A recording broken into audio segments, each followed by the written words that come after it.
Purport by Srila Prabhupada. Srila Prabhupada Ki Jai.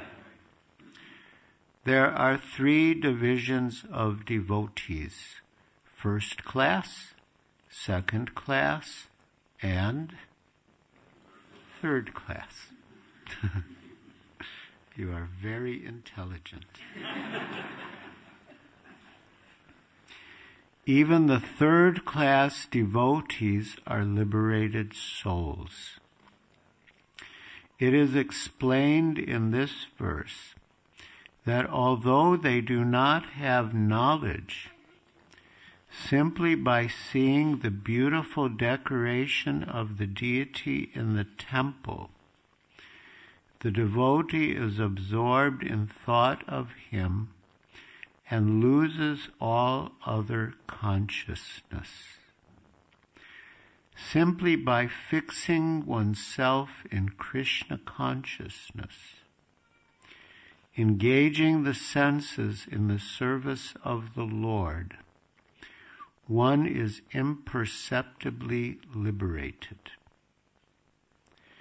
This is also confirmed in the Bhagavad Gita. Simply by discharging uncontaminated devotional service as prescribed in the scriptures, one becomes equal to Brahman. In the Bhagavad Gita it is said, Brahma Bhuyaya Kalpate. This means that the living entity in his original state is Brahman, because he is part and parcel of the Supreme Brahman. But simply because of his forgetfulness of his real nature as an eternal servitor of the Lord, he is overwhelmed and captured by Maya. His forgetfulness of his real constitutional position is Maya. Otherwise, he is eternally Brahman. When one is trained to become conscious of his position, he understands that he is the servitor of the Lord. Brahman refers to a state of self-realization. Even the third-class devotee, who is not advanced in knowledge of the absolute truth, but simply offers obeisances with great devotion,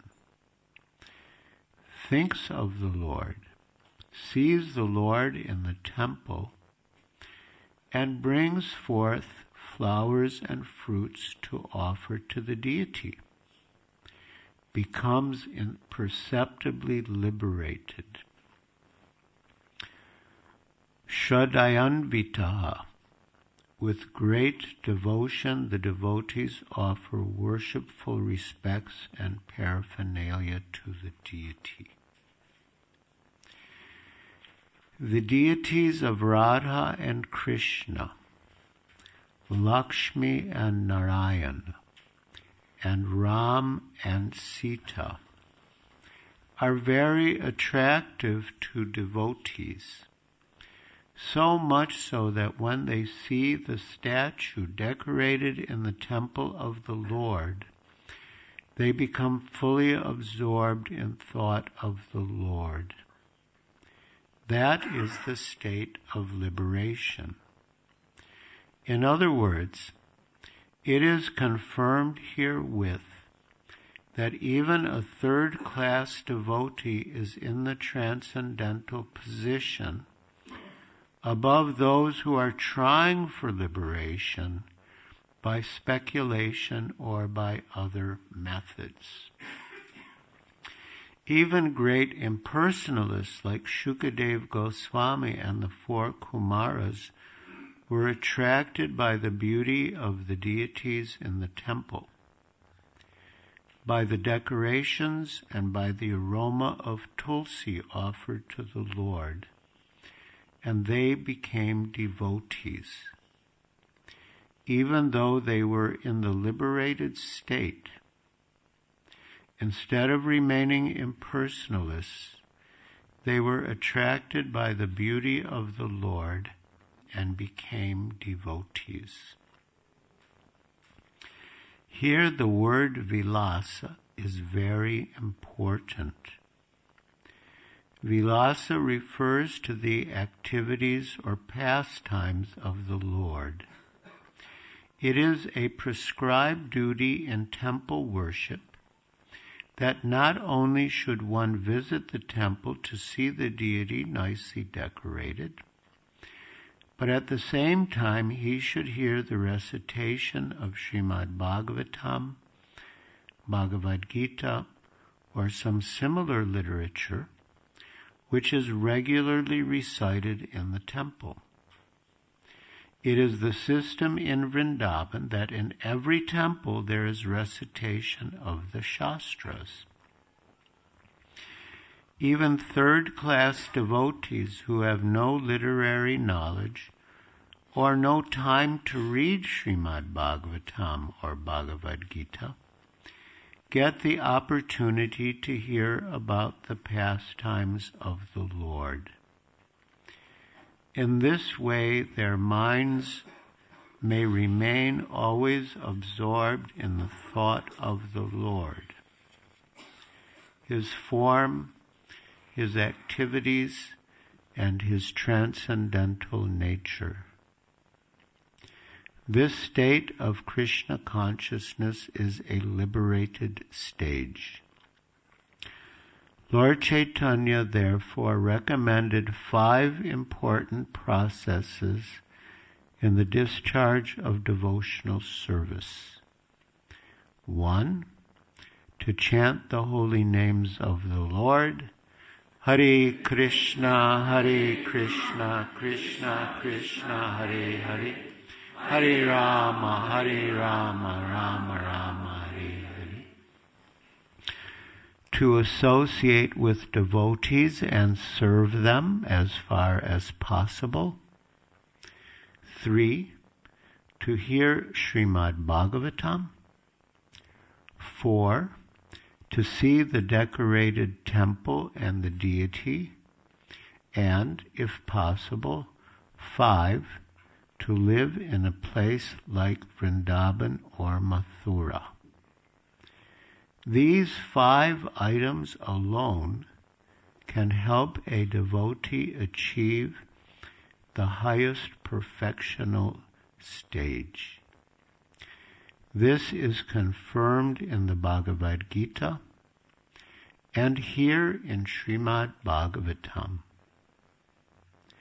That third-class devotees can also imperceptibly achieve liberation is accepted in all Vedic literatures.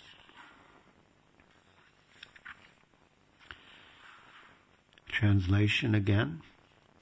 Upon seeing the charming forms of the Lord, smiling and attractive, and hearing His very pleasing words, the pure devotee almost loses all other consciousness. His senses are freed from all other engagements, and he becomes absorbed in devotional service.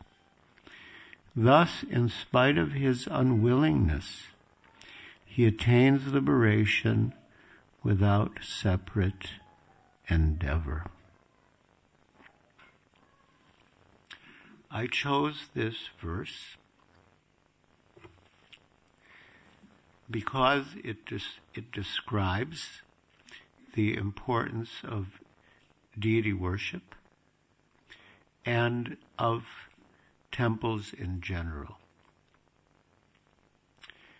And if we read the history of Srila Prabhupada's life and activities, we find that he worked very hard to establish temples. And Today in particular, we think of the temple in Juhu, Bombay, which involved a tremendous effort by Srila Prabhupada to overcome many obstacles. The land in Juhu belonged to a gentleman. Don't take the word gentleman literally. It belonged to a man named Mr. Nair. Mr. Nair had an office on, I believe, Dalal Street in downtown Bombay. And during the first Bombay Pandal, when devotees were meeting various businessmen to get advertisements for the souvenir to finance the Pandal program, some of the devotees met him. And eventually, Mr. Nair sent a letter to Srila Prabhupada informing him that he had a large property in Juhu which would be very suitable for use by some good cause. And eventually, Srila Prabhupada saw the land and entered into an agreement to buy it. It turned out that Mr. Nair was a very cunning person. He had entered an agreement to sell the land to someone else before us, and he had taken money from that party, but on some pretext, he did not transfer the land to the other party. And he tried to do the same thing with Srila Prabhupada. Mr. Nair owned the Free Press Journal, which was one of 3 English daily newspapers in Bombay. He had been the sheriff of Bombay, and he was a moneyed and influential person. And he used his influence in the government offices. He would enter an agreement, and every agreement has conditions. And then he would use his influence in the government offices to make sure that the purchaser would not be able to fulfill the conditions. So he did that with the first party. There was a condition that the land should be subdivided. But then the person couldn't get the permission to subdivide it. With us, the condition was that because we were a charitable society, we had to get the permission of the charity commissioner. And then he made sure that the charity commissioner didn't give us permission. And so he took the money, and on the grounds that we didn't get the permission from the charity commissioner, he never transferred the land. But Srila Prabhupada somehow had some sense that there could be difficulty with the transaction. So he made a condition that even before the land was transferred, he could bring the deities of Radharasa Bihari onto the land. And as it is said, possession is 9/10 of the law. So Srila Prabhupada's possession was very strong in a way, spiritually, by having Radharasa Bihari there. So Mr. Nair, being very intelligent in a crooked sort of way, he understood that the key to his success and his efforts would be to dispossess us of the land. In other words, to drive us off the property. So he hired a man named Ramu, who was a coconut walla. The Juhu land had, it still has, but then it had many palm trees, coconut trees. And so Ramu, the people in India, in the old culture, were extraordinarily talented. You know, he would they would hold onto the trunk of the tree and they just wear a little white cloth and barefoot, and they just climb up, and then he'd have his machete, whack the coconuts, and I'm sure anyone who's seen how they sell the fresh coconut water. They just whittle away the top and then put a cut across it, and there's a perfectly formed hole, and they're very dexterous. But what Mr. Nair did is he used Ramu to brandish his machete and terrorize both the devotees on the land and people coming to the temple. It's a really scary character. And he would do other things, like turn off the water, turn off the electricity. He was really trying to make it impossible for the devotees to stay, so that they would go. But the devotees, some individuals did go, but as a group, the devotees stayed. And so it was a very major war,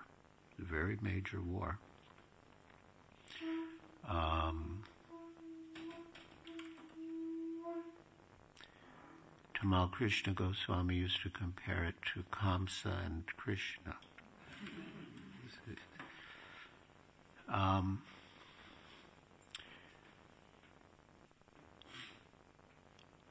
Anyway, things sort of reached ahead in a way.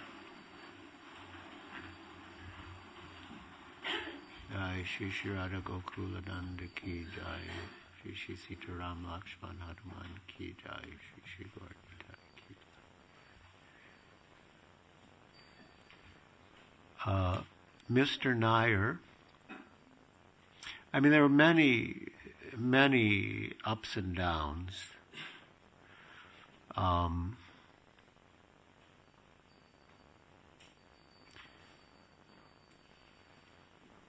I'll tell. There's so many. All right, I'll add something just to give a more full course. So Mr. Nair, somehow he bluffed the devotees and convinced them to cancel the agreement, which really made our position weak. And Srila Prabhupada was in Ahmedabad at the time, and somehow he had a feeling that his managers might do something like cancel the agreement. And in those days,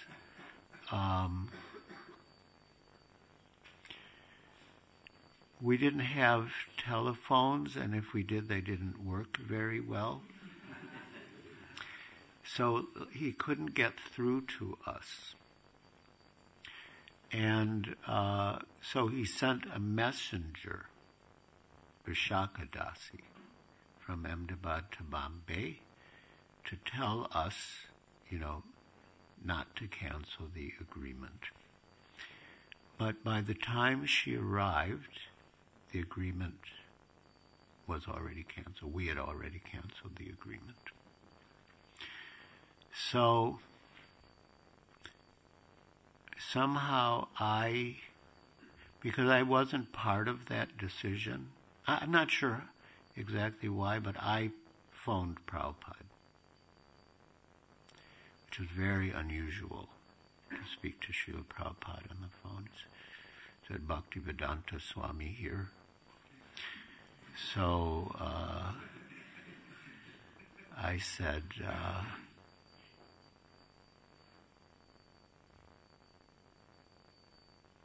I told him that they had canceled the agreement. He said, then everything is finished. Then he asked me a question to which I didn't know the answer. And then he said, you are also useless.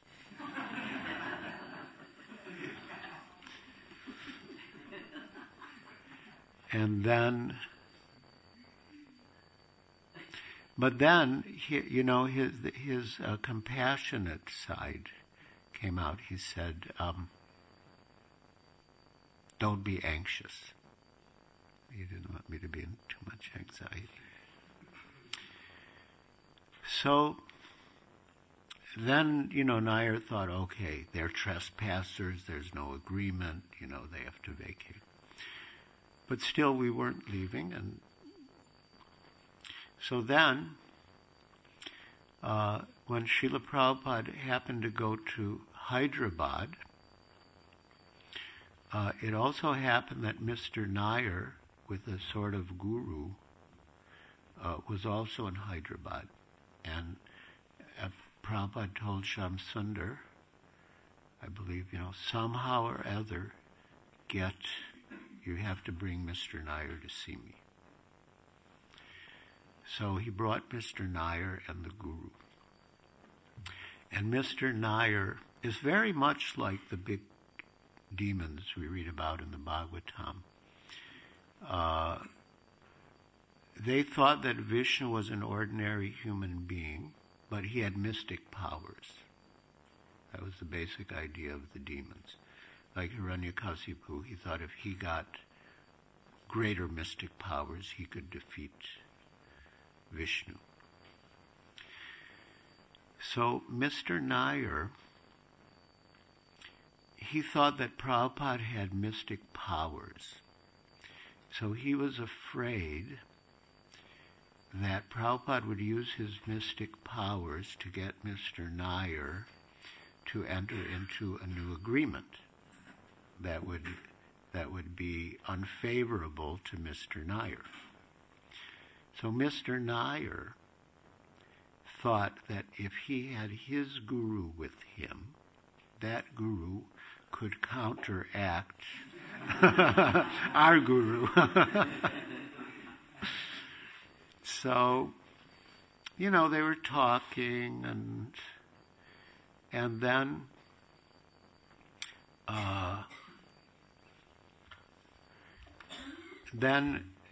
Nair's guru said, Swamiji looks tired. We should let Swamiji take rest. And Prabhupada yawned. She said, yes, actually, I'm very tired. So they took leave.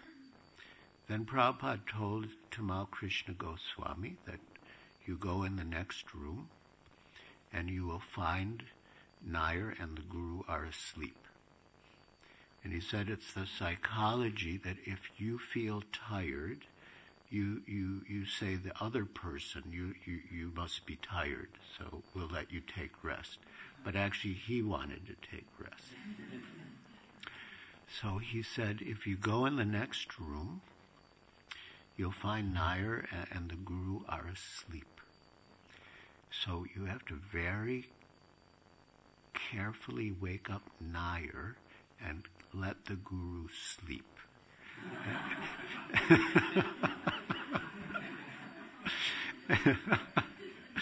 and bring Nair to see me. So, Tamal Krishna Goswami went in like very careful not to wake up anyone.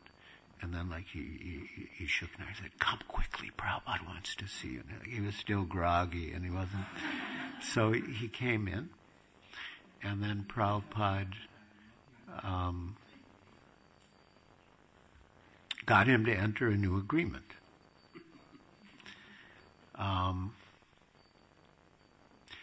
But even then there were complications. There was a new deadline, December 31st, and again, conditions, complications, and in the end, it couldn't be completed by December 31st. So, up until then, things had at least superficially been cordial between Srila Prabhupada and Mr. Nair. But now things were wearing on Nair's patience. And so he came to meet Srila Prabhupada at Kartikeya Mahadevi's house, because Prabhupada didn't have a proper place to stay at Jews, so. And they started talking, and the emotions started to run high. Then Prabhupada told the disciples to leave. And they started shouting. And Mr. Nair said, Prabhupada was from the beginning, he was saying, either give us our money back or give us the land. You can't have both. If you give us the money back, we'll leave. But I don't think you can give us the money back. I don't think you have the money. Or we'll give you the balance and you give us the land. So Nair got very agitated, and he said, I shuddered to even repeat it, but he basically said, I will break your Krishna. And then that was it. That was it. And Prabhupada said, okay, you get out, I don't want to see your face. And then, a little time passed, and Prabhupada left Bombay, and I was walking on the sidewalk near, the area is called Metro Cinema, and I saw, and they have, probably they still do, but they used to have like vendors, they would like lay out their magazines and newspapers on the sidewalk. So I saw these, like some stacks of newspapers, and I saw the Free Press Journal, this huge banner headline in big, bold black letters.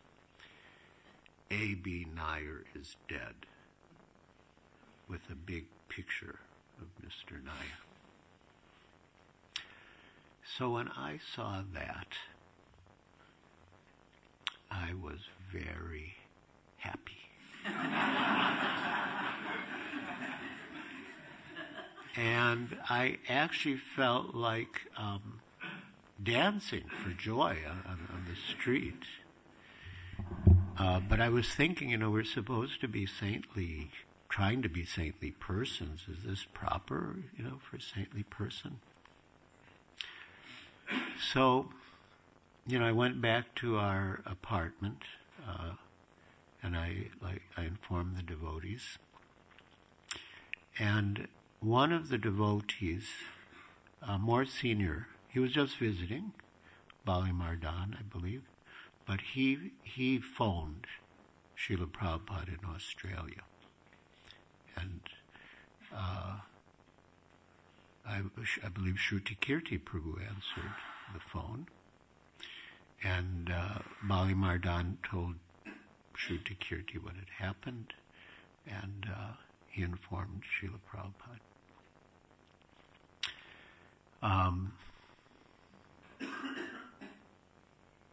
Later I heard that when Shruti Kirti Prabhu gave the news to Srila Prabhupada folded his hands and closed his eyes and said, "Thank you, Krishna. Thank you." And then he said that Mr. Nair had caused so much pain to the devotees that Lord Nrsingadev killed him. But we didn't know that. All we knew is Bali Mardan phoned and gave the message to Shruti Kirti Prabhu, and he said he would inform Srila Prabhupada. So I still was unsure about my reaction, whether it was proper or not. And rumor had it, rumor had it that in Juhu, because we had an apartment in downtown Bombay that one of our life members was loaning us because we couldn't do any development at Juhu, but there was a small group in Juhu who were also taking care of the deities. And, rumors has it that they were distributing sweets.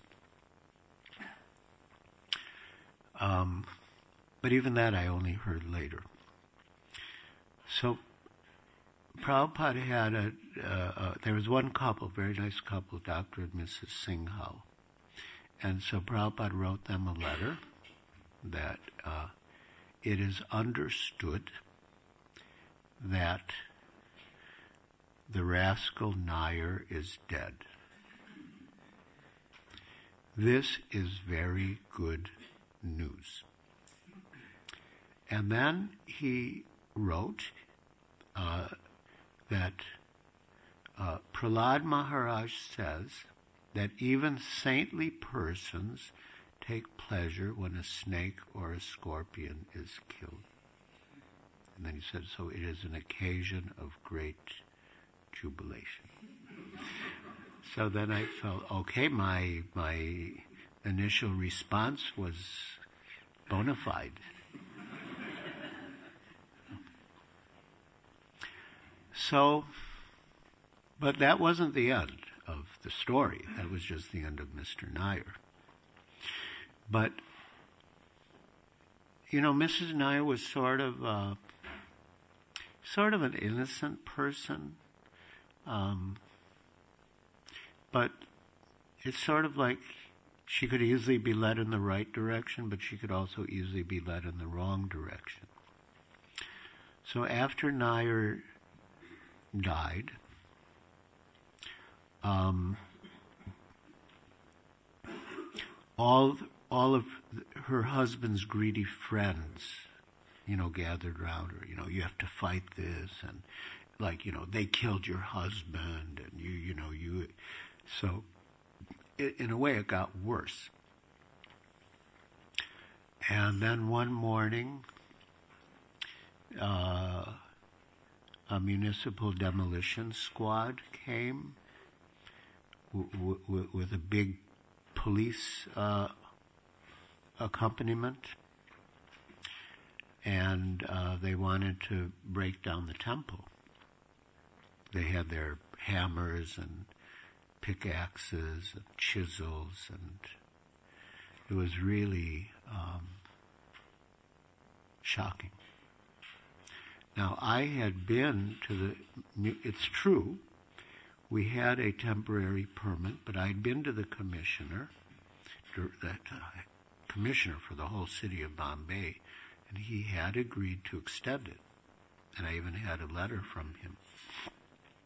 So when the people came, I went up to the head guy and I said, stop. He said, no, you have no permission. We're breaking the temple. He said, no, we have permission. So I got the file, showed him all the papers. He wasn't interested. And I tried to approach different people. They were not interested. So then, I rushed forward, to try to stop them physically. And then the police, they grabbed us all and just put us in the paddy wagon. Finally, the only person left was Maitali, or Matihili. She was Pujari lady, big, and she positioned herself in front of the door to the deities, defying them all, challenging them all, you get past me. But, then these ladies, I guess they got some lady constables, because, India, they do have, and they grabbed her by the hair, and they dragged her away. And, devotees have said that for that courageous act, she'll go back to Godhead. Maybe even Prabhupada said, And her response is, I'm going to go back to Godhead just like that, kicking and screaming.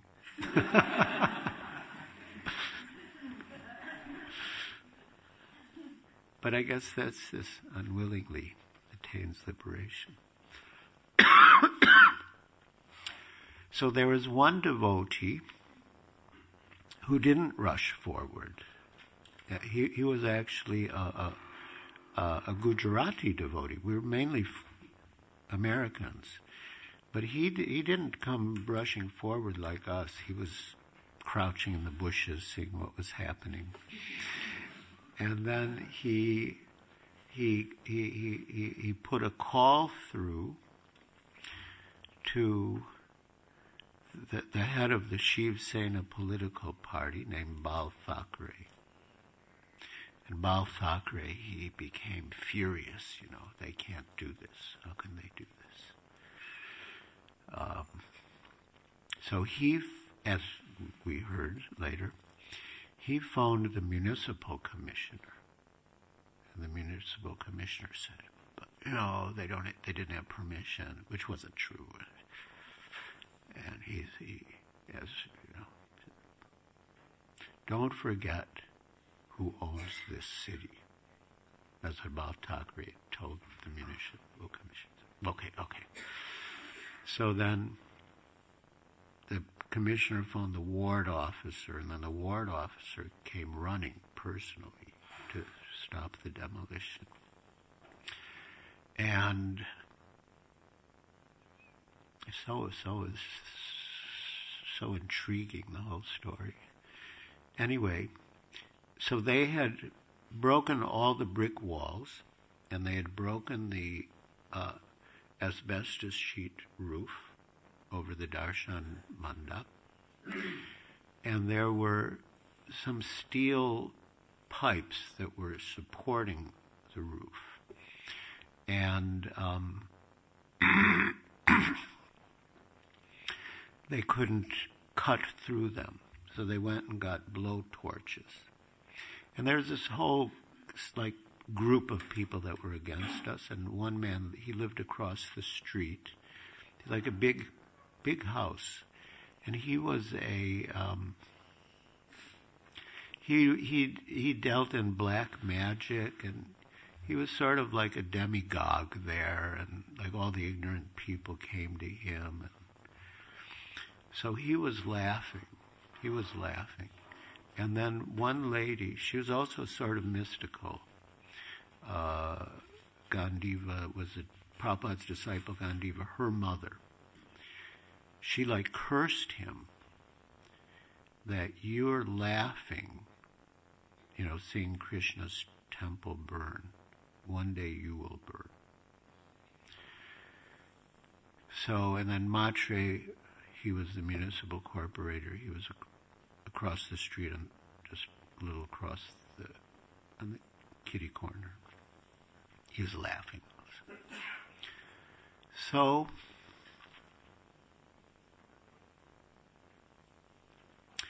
meanwhile, we were in the police station sort of in custody. Then they released us, and we came rushing back to the temple. And we saw they had just, before the demolition had stopped, they had just started to remove like a few pieces of the roof above the deities. And there was a picture of Lord Nrsingadev that we had affixed like in front of the deities above them. That was there. It was a little skewed, but that picture of Lord Nrsingadev was there. And anyway, it seemed like the darkest moment, but it actually turned out for the better because it really mobilized us. And that's a long story, but eventually the public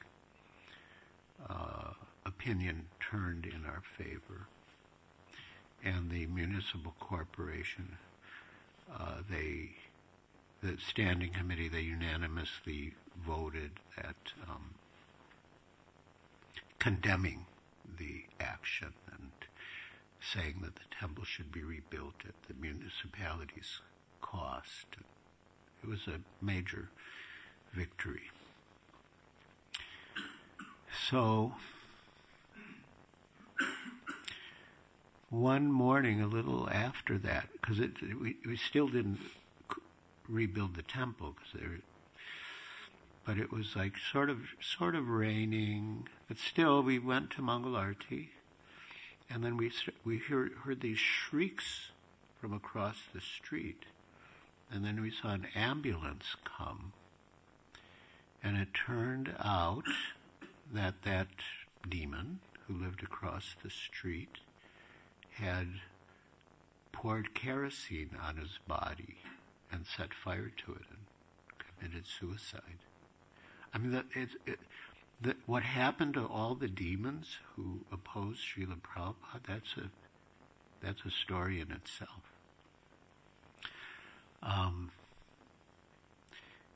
But the one person who seemed to escape was the local municipal councillor.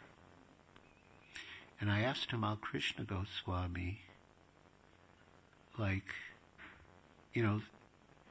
there was another one who also died. So I said, all these demons who opposed Prabhupada and the deities, they're all being killed. But what about Matre? He was such a big leader in the whole group. And Tamal Krishna Goswami quoted the verse from the Bhagavad Gita, that for one who has been honored, dishonor is worse than death. Worse than death. And then again, sometime in the future, from then, there was like a morcha. It means like a march, protest march, something on the Juhu Road in front of the temple, and it turned out to be like a demonstration against Matre. It ended up like that. He died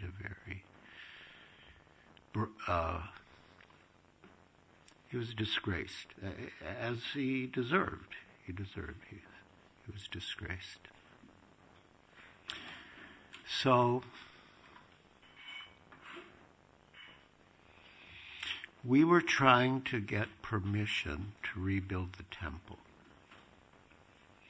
And we were systematically going one by one to all the municipal councilors, so they would vote, in our favor. But it was one of those things, and one day we sort of had the insight that we don't really need permission to rebuild it because they didn't have permission to break it. And somehow, I don't know, I think Mrs. Nair must have had her spies, because it was a very small group. I remember it distinctly, very small group in Sadaji Whitlal's office. And we decided, we'll just rebuild it. We don't need permission. We'll just rebuild it. And somehow she got word of it. So she went to the court. This discussion was Thursday night. Friday, she went to the court to get an injunction preventing us from rebuilding the temple. And the High Court Justice said, I will not give you the injunction without hearing the other side.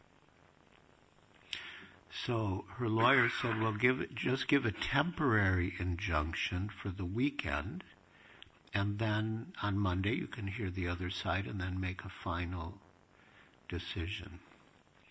He said, no, I'm not giving even a temporary injunction without hearing the other side. So we knew we had the weekend to rebuild it. And so, a very staunch devotee of Srila Prabhupada, Mr. Sethi, P.L. Sethi. He was in the building line, construction line. And very staunch devotee, Punjabi. And so he brought his people to do the work, and it was raining. It was somehow rainy season, and somehow Satsvarupa Maharaj had just passed through Juhu just for a few days, and I really liked him. He was my first temple president. I really liked how humble he was. So Tamal Krishna Goswami said, that he wanted me to stay up all night, and make sure the work went on. And I said, I just said I really, really admire Satsvarupa Maharaj. He's so humble and gentle. He's so humble. And Tamal Krishna Goswami said, your humility will be shown by your staying up all night and making sure this temple is built. And I thought, actually, it's true. I mean, humility means surrender, and service doesn't mean like a demeanor. I thought, actually, what he said is true. So, so that was Saturday. And then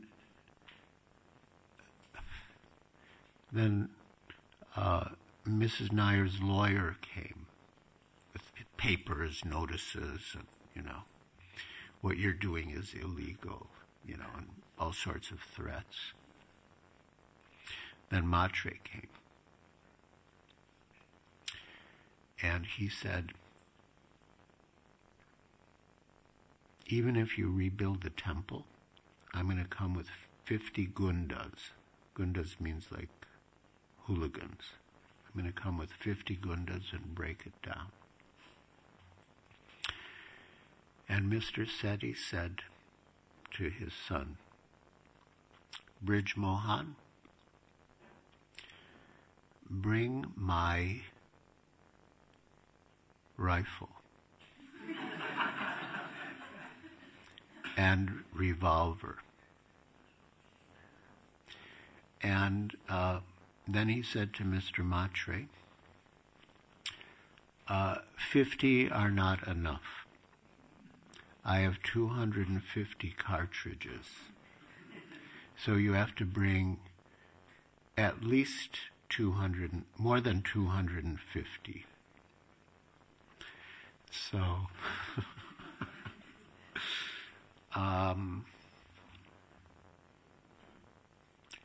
so Matre never came up back. You know, he just that was the end. And Seti he was serious. He had his gun and his revolver, and he was ready. He wasn't, for Krishna, for Prabhupada, he wasn't going to tolerate any nonsense. So we rebuilt the temple. Then the next morning, went to court, and the judge said, what's done is done. The temple's already built, so there's nothing I can do. And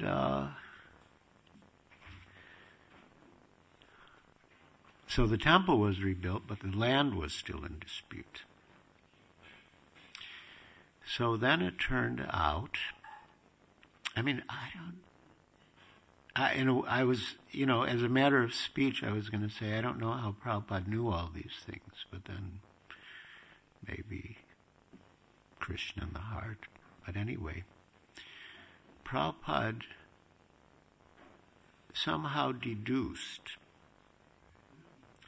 that our lawyers and Mrs. Nair's lawyers were in cahoots with each other, that they actually wanted to prolong the whole case so they could take more and more fees. And he said ultimately they will drive their fees so high that the only way Nair will be able to pay them is if she gives them the land.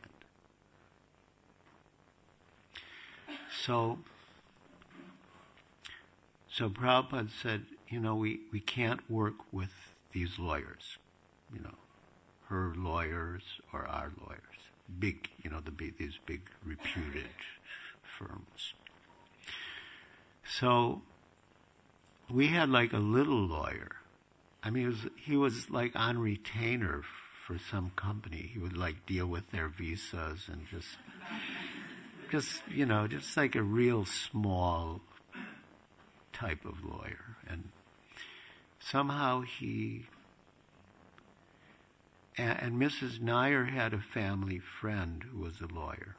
Also not like a big lawyer like these big firms that were fighting the war. And so he somehow convinced Mrs. Nair to come and see Prabhupada. And at that time, Prabhupada was staying at Bhogilal Patel's house at Walkeshwar. And I don't know, she just surrendered. And Prabhupada said, I love you like a daughter. I will take care of you. And then he had his secretaries type up a new agreement right on the spot. And then there was a new agreement, and this one went through. This one went through. And then finally, there was a big meeting, Prabhupada. It was like a big treaty being signed by these.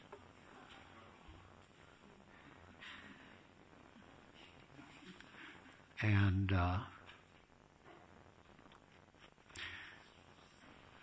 so, Prabhupada signed, and she signed, and the room was hushed, and she started to cry,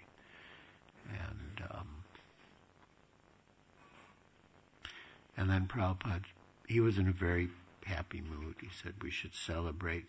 Someone brought a few little firecrackers, so they set off the firecrackers, and Prabhupada said there should be a feast. So we didn't have much money, but there was some sort of feast.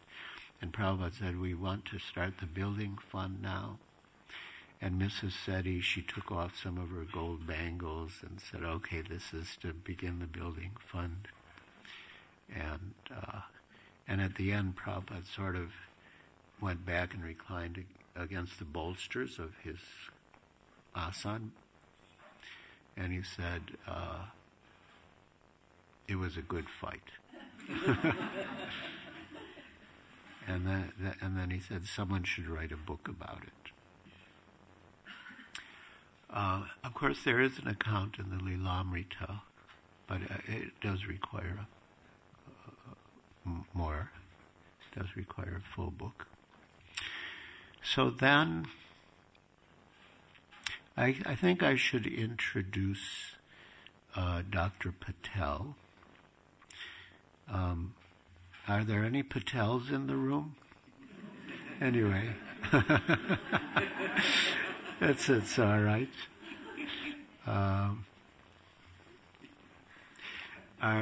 My god brother Brahmatirtha Prabhu, like he addresses groups. He's a very intelligent person, very skillful speaker.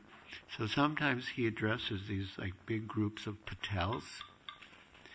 And so sometimes, to sort of break the ice, lighten the atmosphere, he'll say, he'll pretend like he got a notice.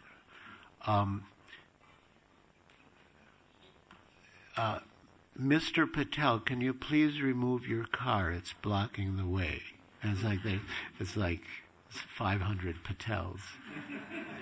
He'll address the, Patel motel owners. And he said he said once in Bombay, he was driving down the street, and he saw like a huge factory, like block after like a huge compound wall and some sprawling campus. And then a sign, Patel Manufacturing Company. And he said, for years he wondered where all these Patels came from. Then when he saw Patel Manufacturing Company, oh, that's where they come from.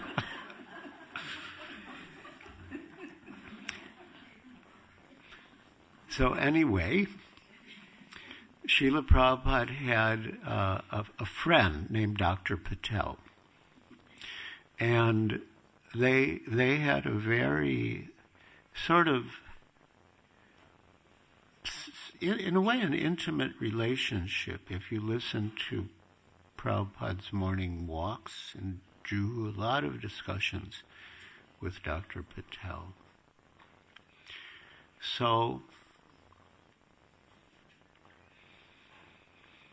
just a little after the signing,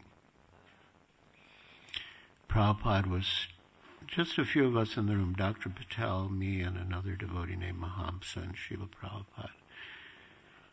And Srila Prabhupada said, we need to raise money for the construction. And Dr. Patel said, Prabhupada, you have to bring the money from America. And Prabhupada said, why should I bring from America? Bombay is such a rich city. If people wanted, they could give the full amount in one day. And Dr. Patel said, yeah, but people don't want.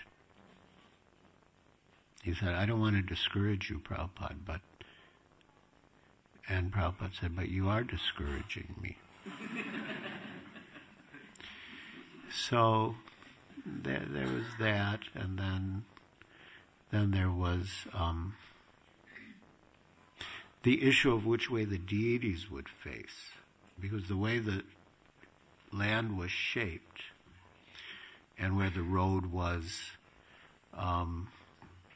according to Shastra or Vastu or something, the deities would be facing the wrong way. So they were like asking Prabhupada what to do.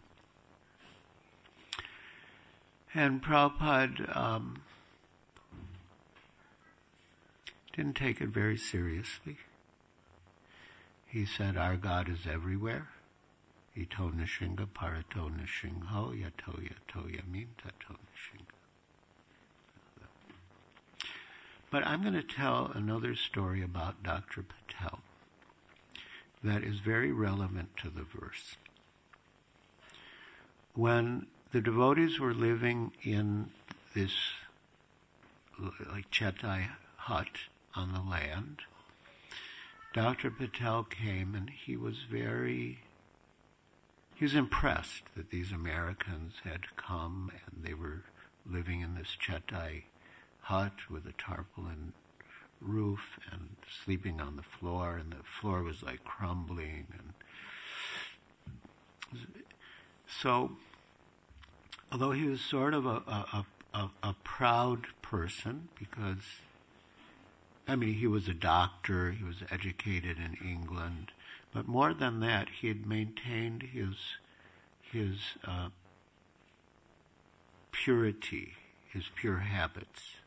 Even though he was educated in England, he never ate anything or drank anything, and he knew Sanskrit. He was a little proud, but he humbled himself, and he went to the big cloth market in Bombay, M.J. Mulji Jetha Market, and he begged cotton and cloth, and he had mattresses, 12 mattresses made, 12 pillows, 12 mosquito nets, and like a chadar, a blanket, like a chadar for each. And he presented them to the devotees. And as time passed, well, you know, that 12 pillows, it became 10 pillows, and 12 mattresses became 8 mattresses. And so over a couple of years, his donation disappeared until finally there was not a single shred left. So on a morning walk, he brought up to Srila Prabhupada about his donation, and now there is nothing left of it. And he said, do you know why there's nothing left of it? Because these devotees, they don't care if they have a mattress to sleep on, or a pillow to put their head on, or a mosquito net to keep away the mosquitoes. As long as they can chant Hare Krishna and serve their Guru Maharaj, that's all that matters to them. And Dr. Patel was sort of an impersonalist, and Prabhupada said that mukti which you are so eager to get, they already have it. And that's why they don't care about these mattresses and pillows and mosquito nets. So this is imperceptibly liberated. Of course, there's another principle, yukta vairagya, but Prabhupada was making another point. He was defending his disciples and trying to,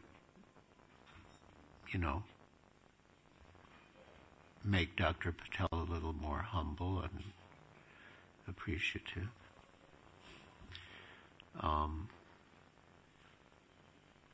There was another incident.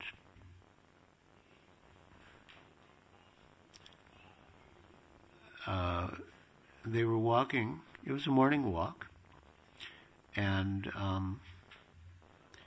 Dr. Patel, he would quote these different popular religious figures of India.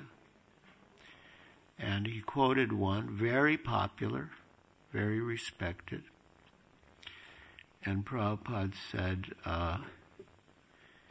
he's a rascal.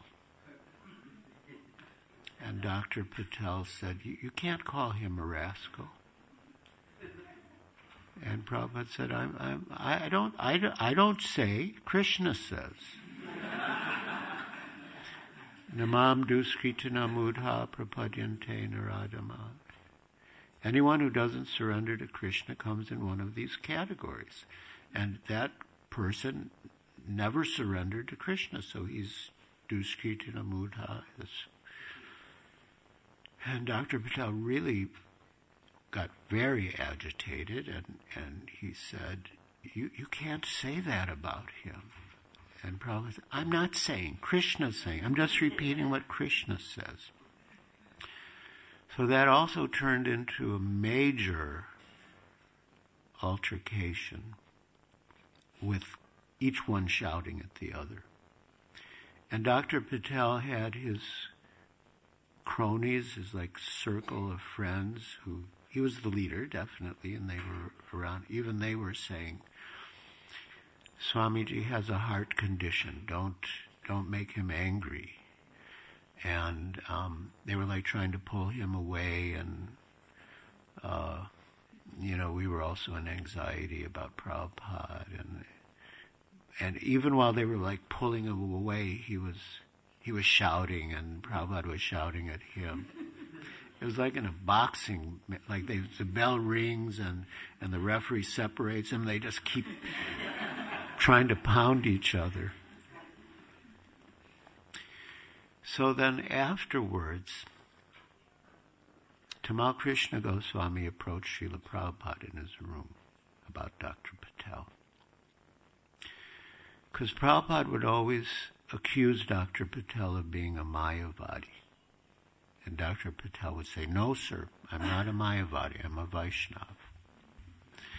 So, Tamal Krishna Goswami, he said, what is he? What is his actual position? It's very confusing. And then Prabhupada told the story that there was a man who could speak many languages very expertly. And you couldn't tell nobody could tell where he came from, what his mother tongue was, because whatever language you would address him in, he would respond in that language perfectly. No one could figure out where he was from. Then finally one of the people in the town said, I'll find out. Don't worry, leave it to me, I'll find out. So once when the man wasn't looking, that other person came up behind him and gave him a big whack in the back from behind. And he began to curse in his mother tongue. So Prabhupada said Dr. Patel was like that. He could speak many languages expert. He could speak like a Vaishnava. He could speak like a Gyani, like a Bhakta, like a Karma Yogi. But when we hit him where it hurt, his real language came out. And then Tamal Krishna Goswami said, well, why do you tolerate him? And Srila Prabhupada replied, it's our duty to engage everyone. So, anyway, after that, Prabhupada said, okay, now no more discussion. We'll just read Krishna book. So from then on the morning walk, we read the Krishna book, and Dr. Patel didn't come. After years of coming every morning when Srila Prabhupada was in Juhu, he didn't come. But then, one morning, it's like Prabhupada was walking one side and Dr. Patel was the other side. And the way Dr. Patel describes it, he had no intention to go to Prabhupada, but something in his heart just brought him to Srila Prabhupada's lotus feet, and offered respect. And he said, Prabhupada, I've been taught to respect all the accredited saints of India. And Prabhupada replied, yes. And my business is to say who is a saint and who is not a saint. But anyway, they made up. And so then, so many struggles, but finally on January 14th, 1978, exactly 2 months after Srila Prabhupada left, the Juhu temple opened. There was a big article in Time magazine. In those days, they were just introducing color. Up until then, it had been all black and white. They'd have maybe like 1 or 2 color pages. They had a full page in color with, there was like huge Harinam on Juhu Beach with banners and flags, and that was there, and picture of the temple. And then we had a diorama of Srila Prabhupada under the tree in Tompkins Square Park. So they had the picture of the diorama and with this sort of caption from rags to riches. And there's a lot of coverage. And so many ministers came. Chief Minister of Maharashtra, one of the central government ministers, came. And then, as they say, the rest is history. But this,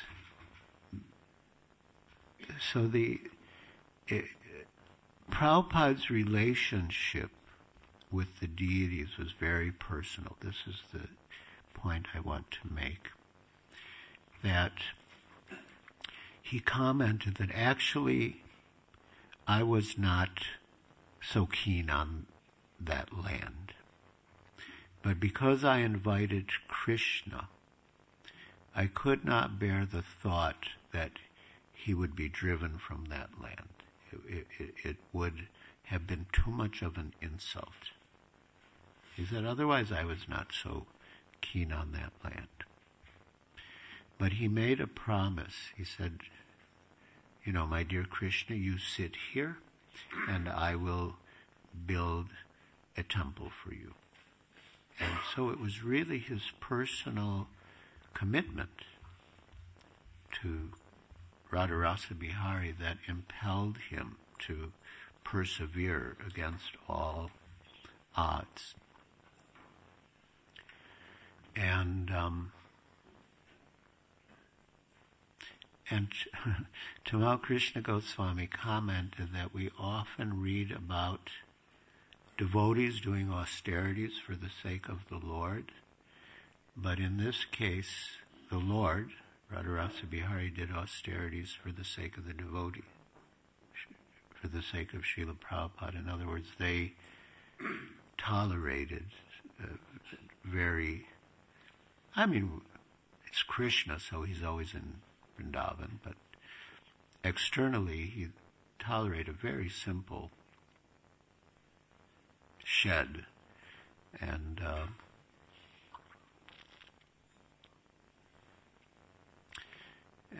but yes, in the end, Srila Prabhupada was able to fulfill his promise, his commitment to Radharasa Bihari.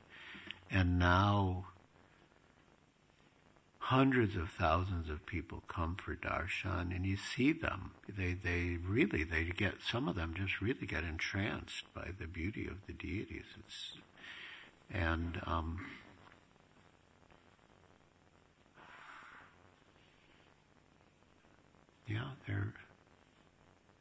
So many are becoming imperceptibly liberated. Here too, there's a great history of both Radha Landanishwar getting permission for Berry Place, and then Radha Gokulananda, and the manor, and Prabhupada personally installing them, so many pastimes, and so much love. You see Prabhupada's love for the deities, and for the devotees. I mean, my first thought when I arrived at Heathrow, because I read Ranchor Prabhu's book, When the Sun Shines, it's such a wonderful book. It totally destroyed my sadhana, because I couldn't put it down at night. I just kept reading, so I'd stay up late, then I'd get up in the morning, pick it up, start reading again. But it was such a wonderful book. And it was wonderful to hear the stories of each devotee, like so many of you now. Like, we were always so busy. Like, some of the devotees here were in Bombay. You know, Sarvamangala Mataji was in Bombay. But we never talked about our past. We had no time to talk about our past. And then reading the book, oh my gosh, she did that? And Mother Jagannath? Like, she was traveling over. I never knew that. I would never have imagined our pristine Mother Jagannath traveling overland, and so many, and Ranchor Prabhu wrote so beautifully, and I remember with Kripa Moya, because like the way he would describe the devotees, and then how Prabhupada gave them their name, and the way he did it, you could see the connection between like their characters and the name Prabhupada gave them. And so Kripa Moya, you know, it was very dramatic. He said Prabhupada initiated him, Kripa Moya, merciful one. So it really made me see the devotees in a new light, seeing their history and their early service to Prabhupada, and so much love. That was what I thought when I landed at Heathrow, like so much love. Like once they arranged a big press conference for Srila Prabhupada at the airport, and I guess he came early, or I don't know, the flight was earlier, the conference was called for later, and he just left it. He didn't care about the press conference. He just wanted to be with his disciples, and he just left everything and just rushed, and just so much love between Prabhupada and the disciples. And that was really, I feel that was what sustained the movement, and I feel that's what's sustaining the movement now. Just devotees' love for Srila Prabhupada and his love for them. So that's why I feel it's very important to talk about Srila Prabhupada, so we know, so our love for him can increase.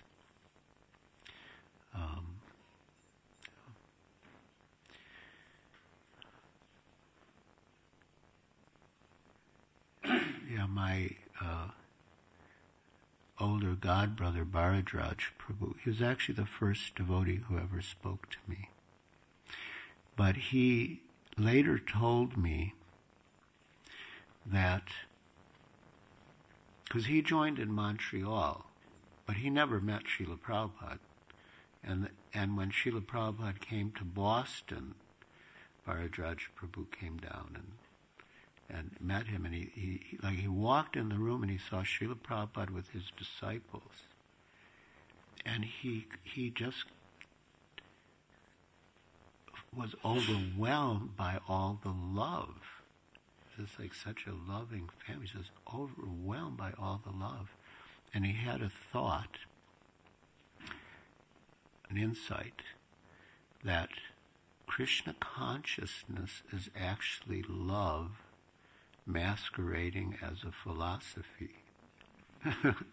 And I often think of it, and it's really, in a way, it's true, because that's ultimately what it is. It's love for Krishna, love for the Vaishnavas, and for us in the most immediate sense, love for Prabhupada and his love for us. Hare Krishna. So it's 9:15. That was the limit I was given. There's a lot of very important philosophical points in the purport, but we can't discuss it now.